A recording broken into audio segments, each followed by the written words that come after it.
अस्सलाम वालेकुम नाज़रीन, आऊं आहियां अनवर अली सोलंकी ऐं अवां ॾिसी रहिया आहियो सिंध इश्यूज़ न्यूज़ टीवी। ख़बर शामिल कंदासीं सकरन खां एहसन अली सोलंकी जी। Shaheed Benazir Bhutto university of veterinary and animal sciences Sakrand जे मुलाज़मनि पारां लाल कलंदर शहबाज फार्म जे प्लेटफार्म तां मुतालबनि जी मनता लाइ 5 ॾींहं बि एहतिजाज जारी रखियो वियो आहे। उन मौक़े ते चेयरमैन अब्दुल जब्बार चांडियो, सदर अब्दुल रहमान गखड़, जनरल सेक्रेटरी अब्दुल लतीफ़ लिगारी मीडिया सां ॻाल्हाईंदे चयो त यूनिवर्सिटी जो वाइस चांसलर ऐं डिप्टी डायरेक्टर HRM मुलाज़मनि जी दांह ॿुधण लाइ तयारु न आहिनि।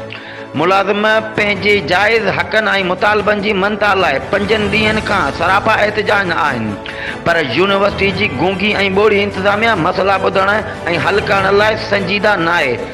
माॻियनि मुलाज़िमनि खे नौकरीअ मां बरतरफ़ करण जूं धमकियूं मिली रहियूं आहिनि। हिननि चयो त जेकॾहिं मुलाज़िमनि जी दांह जो तदारुक न कयो वियो ऐं मसइला हल न कया विया त एहतिजाजी तहरीक खे वधायो वेंदो।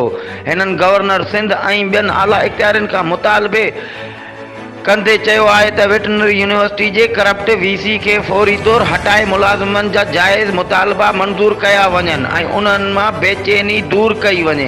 वधीक ख़बरुनि ऐं अपडेट्स लाइ ॾिसंदा रहंदा सिंध इश्यूज़ न्यूज़ टीवी।